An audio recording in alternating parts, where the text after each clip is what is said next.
Hello friends, എല്ലാവർക്കും job through PSC exams എന്ന ചാനലിലേക്ക് സ്വാഗതം. ഇന്ന് നമ്മൾ SCERTയുടെ 5ാം ക്ലാസ്സിലെ പാഠപുസ്തകത്തിലെ രണ്ടാമത്തെ പാഠം, അതായത് ബേസിക് സയൻസിൻ്റെ രണ്ടാമത്തെ പാഠമാണ് ഇന്നിവിടെ ഡിസ്കസ് ചെയ്യാൻ പോകുന്നത്. ബേസിക് സയൻസിൻ്റെ രണ്ടാം പാഠം 5ാം ക്ലാസ്സിലെ രണ്ടാം പാഠമാണ് ഡിസ്കസ് ചെയ്യാൻ പോകുന്നത്. ജീവജലം എന്നൊരു പാഠമാണ്. വളരെ ചെറിയ പാഠമാണ്. അതിൻ്റെ അകത്ത് കുറച്ച് പോയിന്റുകൾ മാത്രമേ നമുക്ക് പഠിക്കേണ്ടതായിട്ടുള്ളൂ. നമുക്ക് PSC പരീക്ഷയുടെ പോയിന്റ് ഓഫ് വ്യൂവിൽ മാത്രം നമുക്ക് പഠിച്ചാൽ മതിയായിരിക്കും SCERTയുടെ പുസ്തകം. അപ്പം ഞാൻ ഈ പാഠത്തിൽ പഠിക്കേണ്ട പോയിന്റുകൾ എല്ലാം എന്നിട്ട് ഹൈലൈറ്റ് ചെയ്തിട്ടുണ്ട്. ആ പോയിന്റുകൾ മാത്രം നമ്മൾ നോക്കിയാൽ മതിയായിരിക്കും. ഞാൻ ആ പോയിന്റുകളൊന്ന് പറയാം. വളരെ ചെറിയ പാഠമാണ്, നമുക്കെല്ലാം അറിയാമെന്ന് തോന്നും. പക്ഷേ എക്സാമിന് ഈ ചോദ്യം ചോദിക്കുമ്പോൾ നമുക്ക് കൺഫ്യൂഷനാവും. അതുകൊണ്ട് ഓരോ ചെറിയ പോയിന്റുകളും പഠിക്കുക. ഓരോ ചെറിയ പോയിന്റുകളും ശരിയാകുന്നതിലൂടെ നമ്മൾ വിജയത്തിലോട്ട് അടുക്കും എന്നുള്ളതിനേക്കാളും ഉപരി ഓരോ ചെറിയ പോയിന്റ് തെറ്റിയാലും നമ്മുടെ നെഗറ്റീവ് മാർക്ക് നമ്മളെ വിജയത്തിൽ നിന്ന് പുറകോട്ട് വലിക്കും എന്നുള്ള കാര്യങ്ങൾ നിങ്ങൾ എപ്പോഴും ഓർത്തിരിക്കുക. അപ്പോൾ ഒരു ചെറിയ പോയിന്റും നിസ്സാരമായിട്ട് കാണരുത്. വളരെ ചെറിയ പോയിന്റ് ആവും, നമുക്കറിയാമെന്ന് നമുക്ക് തോന്നും. പക്ഷേ എക്സാം ഹാളിൽ ചെല്ലുമ്പോൾ നമുക്കത് കൺഫ്യൂഷനാകും. അപ്പോൾ അതുകൊണ്ട് ഓരോ ചെറിയ പോയിന്റുകളും കൃത്യമായി പഠിക്കുക. ഓക്കെ, അപ്പോൾ നമുക്ക് ക്ലാസ്സിലോട്ട് പോകാം. 5ാം ക്ലാസ്സിലെ ബേസിക് സയൻസിൻ്റെ രണ്ടാമത്തെ പാഠമാണ് ജീവജലം എന്ന പാഠമാണ്. ആദ്യം കുറേ ഇൻട്രൊഡക്ഷനുകളൊക്കെ കൊടുത്തിട്ടുണ്ട്. അത് കുട്ടികൾക്ക് മനസ്സിലാകാനുള്ള പാകത്തിനുള്ള ഇൻട്രൊഡക്ഷനാണ്. നമ്മളതൊന്നും നോക്കേണ്ട കാര്യമില്ല. നമുക്ക് ആ പോയിന്റുകൾ മാത്രം പഠിച്ചാൽ മതിയായിരിക്കും. ജലത്തിനെ പറ്റിയുള്ള പാഠമാണ്. ഇവിടെ ഒരു പോയിന്റ് കൊടുത്തിട്ടുണ്ട്, തുരിച്ചിൻ്റെ രാസനാമം. തുരിച്ചിൻ്റെ രാസനാമം എന്താണ്? കോപ്പർ സൾഫേറ്റ് ആണ് തുരിച്ചിൻ്റെ രാസനാമം. അത് പലപ്പോഴും ചോദിച്ചിട്ടുള്ള ചോദ്യമാണ്. തുരിച്ചിൻ്റെ രാസനാമം കോപ്പർ സൾഫേറ്റ്. 5ാം ക്ലാസ്സിലെ രണ്ടാം പാഠമാണ്. ഈ പാഠത്തിൽ നിന്നൊക്കെ ആയിരിക്കും ചിലപ്പം ക്വസ്റ്റ്യൻ വരുന്നത്. അപ്പോൾ നിങ്ങൾ ഓരോ ചെറിയ പോയിന്റും പഠിച്ചു വെക്കുക. തുരിച്ചിൻ്റെ രാസനാമം കോപ്പർ സൾഫേറ്റ് ആണ്. അടുത്ത പോയിന്റ് എന്ന് പറഞ്ഞാൽ ലീനം, ലായകം, ലായനി. ലയിക്കുന്ന വസ്തുവിനെ ലീനമെന്നും ഏതിലാണോ ലയിക്കുന്നത് അതിനെ ലായകമെന്നും പറയുന്നു. ലീനം ലായകത്തിൽ ലയിച്ചുണ്ടാകുന്നതാണ് ലായനി. പഞ്ചസാര ലായനിയിൽ പഞ്ചസാര ലീനവും വെള്ളം ലായകവുമാണ്. കണ്ടോ, ഇവിടെ ലയിക്കുന്ന വസ്തുവിനെ ലീനമെന്നും ഈ മലയാളം വേർഡുകൾ പഠിക്കുമ്പോൾ ഇംഗ്ലീഷും കൂടെ പഠിച്ചോളൂ കേട്ടോ. അപ്പം നമുക്ക് ഇംഗ്ലീഷിൽ ചോദ്യം വന്നാൽ ഇംഗ്ലീഷിൽ തന്നെ ക്വസ്റ്റ്യൻ്റെ അകത്ത് ചോദ്യം വരും. അപ്പം നമുക്ക് കൺഫ്യൂഷൻ ആവാൻ പാടില്ല. അപ്പം ലീനം എന്നുള്ളതിന് സൊല്യൂട്ട് എന്നും, ലായകം സോൾവെൻ്റ് ആണ്, ലായനി സൊല്യൂഷനാണ്. അത് ആ ഇംഗ്ലീഷ് വേർഡും കൂടെ പഠിച്ചു വെക്കുക. ലയിക്കുന്ന വസ്തുവിനെ ലീനമെന്നും ഏതിലാണോ ലയിക്കുന്നത് അതിനെ ലായകമെന്നും പറയുന്നു. ലയിക്കുന്ന വസ്തുവിനെ ലീനമെന്നും ഏതിലാണോ ലയിക്കുന്നത് അതിനെ ലായകമെന്നും പറയുന്നു. ലീനം ലായനിയിൽ ലയിച്ചുണ്ടാകുന്ന അതാണ് ലായനി. സൊല്യൂട്ട് എന്ന് പറഞ്ഞാൽ ലയിക്കുന്ന വസ്തുവിനെയാണ് സൊല്യൂട്ട് എന്ന് പറയുന്നത്. ഏത് വസ്തുവിനാണോ ലയിക്കുന്നത് അതിനെ സോൾവെൻ്റ് എന്ന് പറയുന്നു. ആ സോൾവെൻറ്റിൽ ലയിച്ചുണ്ടാകുന്നതാണ് സൊല്യൂഷൻ. പഞ്ചസാര ലായനിയിൽ പഞ്ചസാര ലീനവും വെള്ളം ലായകവുമാണ്. ഇതിൻ്റെ എക്സാമ്പിളായിട്ട് ചോദിക്കാനാണ് വഴി. ഈ ഒരു ഡെഫിനേഷനും പഠിച്ചു വെക്കുക. അതിൻ്റെ എക്സാമ്പിളുകൾ കുറേ താഴെ കൊടുത്തിട്ടുണ്ട്. ഇത് വെള്ളത്തിലെ പഞ്ചസാരയാണ് ഇവിടെ ലീനം, ജലം ലായകമാണ്. ഉപ്പ് വെള്ളത്തിൽ എന്താണ്? ഉപ്പാണ് ലീനം, ലായകം എന്താണ്? ജലമാണ്. സോഡാ വെള്ളത്തിലെ ലീനം ഏതാണ്? കാർബൺ ഡൈ ഓക്സൈഡാണ് സോഡാ വെള്ളത്തിലെ ലീനം, ലായകം ജലമാണ്. പൊട്ടാസ്യം പെർമാംഗനേറ്റ് ലായനിയിൽ പൊട്ടാസ്യം പെർമാംഗനേറ്റ് സോളിഡ് ആയിട്ടുള്ള ക്രിസ്റ്റൽസ് ആണ് അവിടെ ലീനം. അതും വാട്ടറിലാണ് ലയിക്കുന്നത്. തുരിശിലായനിയിൽ കോപ്പർ സൾഫേറ്റ് ആണ്. തുരിശിലായനിയിൽ കോപ്പർ സൾഫേറ്റ് ക്രിസ്റ്റൽസ് ആണ് ലീനം. അതിൽ വെള്ളത്തിലാണ് ലയിക്കുന്നത്. ഒന്നുകൂടെ പറയാം.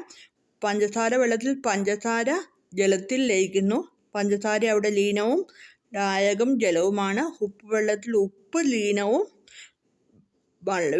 ജലം ലായകവുമാണ്. സോഡാ വെള്ളത്തിൽ കാർബൺ ഡൈ ഓക്സൈഡ് ലീനവും ജലം ലായകവുമാണ്. പൊട്ടാസ്യം പെർമാംഗനേറ്റ് ലായനിയിൽ പൊട്ടാസ്യം പെർമാംഗനേറ്റ് ക്രിസ്റ്റൽസ് ലീനവും വെള്ളം ലായകവുമാണ്. തുരിശ് ലായനിയിൽ കോപ്പർ സൾഫേറ്റ് ക്രിസ്റ്റൽസ് ലീനവും ലായകം ജലവുമാണ്. ഓക്കെ, ഈ എക്സാമ്പിൾസ് ആയിരിക്കും ചിലപ്പം ചോദിക്കുന്നത്. അടുത്തത് സാർവിക ലായകം. സാർവിക ലായകം ഏതാണ്? കൂടുതൽ വസ്തുക്കളെ ലയിപ്പിക്കുന്ന ഒരു ലായകമാണ് ജലം. അതുകൊണ്ട് ജലത്തെ സാർവിക ലായകം എന്ന് പറയുന്നു. കൂടുതൽ വസ്തുക്കളെ ലയിപ്പിക്കുന്ന ഒരു ലായകമാണ് ജലം. കൂടുതൽ വസ്തുക്കളെ ലയിക്കുന്ന ജലത്തിലാണ്. അതുകൊണ്ട് ജലത്തെ സാർവിക ലായകം എന്ന് പറയുന്നു. ഓക്കെ,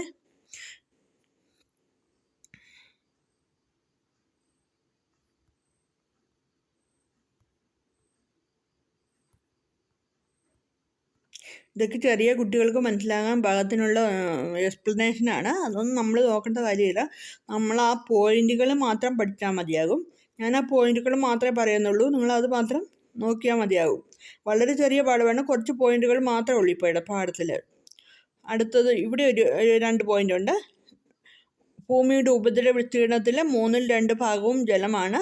അതായത് കരയുടെ ഇരട്ടി ഭാഗം ജലമാണ്. കരയുടെ ഇരട്ടി ഭാഗം ജലമാണ്. ഭൂമിയുടെ ജലത്തിൻ്റെ ബഹുഭൂരിഭാഗവും സമുദ്രമാണ്. അതറിയാം.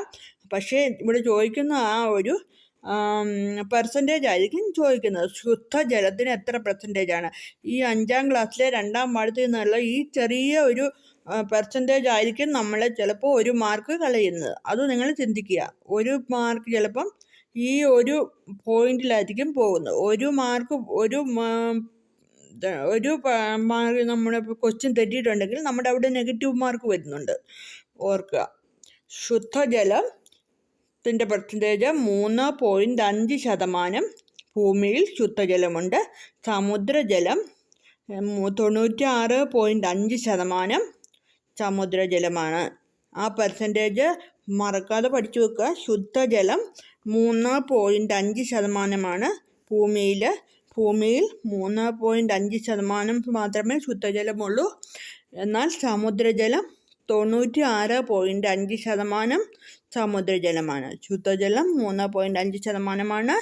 സമുദ്രജലം 96.5%മാണ്.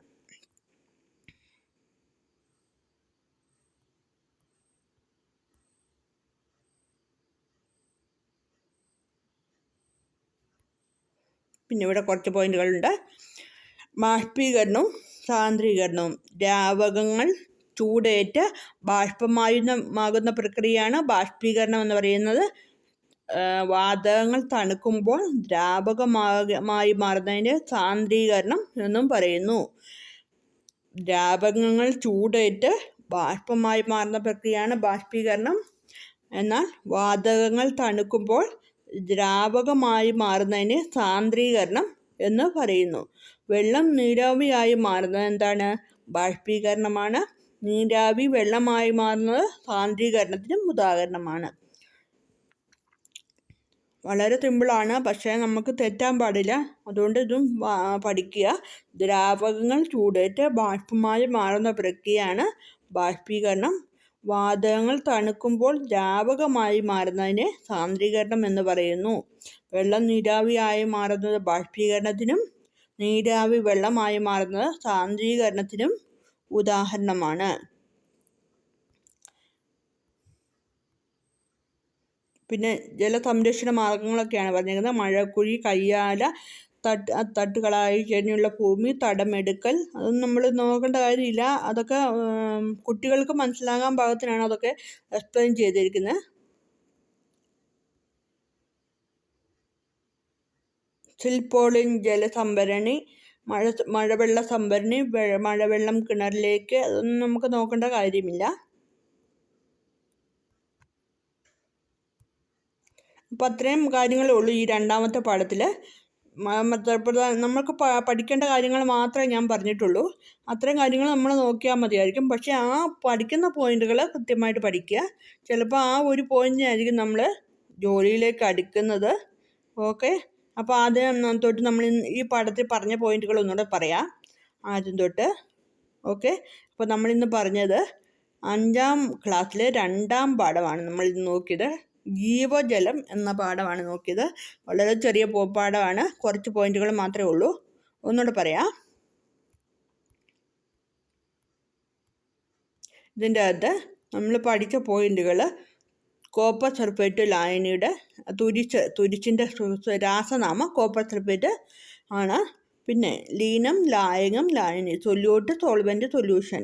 ലയിക്കുന്ന വസ്തുവിനെ ലീനമെന്നും ഏതിലാണോ ലയിക്കുന്നത് അതിനെ ലായകമെന്നും ലീനം ലായകത്തിൽ ലയിച്ചുണ്ടാകുന്നത് ലായനി എന്നും പറയുന്നു. പഞ്ചസാര ലായനിയിൽ പഞ്ചസാര ലീനവും വെള്ളം ലായകവുമാണ്. പിന്നെ നമ്മൾ പഠിച്ചത് എക്സാമ്പിൾ: പഞ്ചസാര വെള്ളത്തിൽ പഞ്ചസാര ലീനവും ജലം ലായകവുമാണ്. ഉപ്പ് വെള്ളത്തിൽ ഉപ്പ് ലീനവും ജലം ലായകവുമാണ്.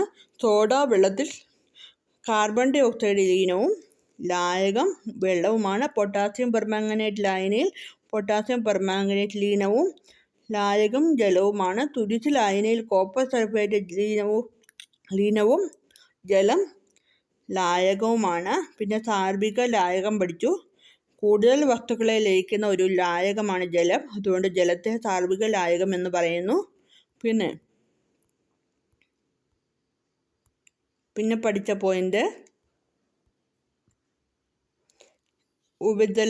ഭൂമിയുടെ ഉപരിതല വിസ്തീർണത്തിൻ്റെ 2/3 ഭാഗവും ജലമാണ്. അതായത് കരയുടെ ഇരട്ടി ഭാഗം ഭൂമിയിലുള്ള ജലത്തിൻ്റെ ബഹുഭൂരിപക്ഷ ഭാഗവും സമുദ്രജലമാണ്. ഓക്കെ, ആ പെർസെൻറ്റേജ് പഠിക്കുക. ശുദ്ധജലം 3.5% ഭൂമിയിൽ. പിന്നെ സമുദ്രജലം 96.5% സമുദ്രജലമാണ്. ശുദ്ധജലം 3.5%, സമുദ്രജലം 96.5% ആണ്. പിന്നെ ബാഷ്പീകരണവും സാന്ദ്രീകരണവും പഠിച്ചു. ദ്രാവകങ്ങൾ ചൂടേറ്റ് ബാഷ്പമായി മാറുന്ന പ്രക്രിയയാണ് ബാഷ്പീകരണം. വാതകങ്ങൾ തണുക്കുമ്പോൾ ദ്രാവകമായി മാറുന്നതിനെ സാന്ദ്രീകരണം എന്ന് പറയുന്നു.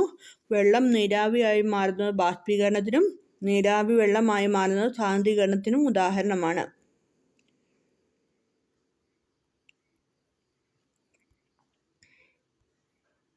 അത്രയും കാര്യങ്ങളാണ് പഠിച്ചത്. അപ്പം നേരത്തെ 1ാം പാഠത്തിൻ്റെ വീഡിയോ ഇട്ടിട്ടുണ്ടായിരുന്നു, അത് നിങ്ങൾ കാണുക.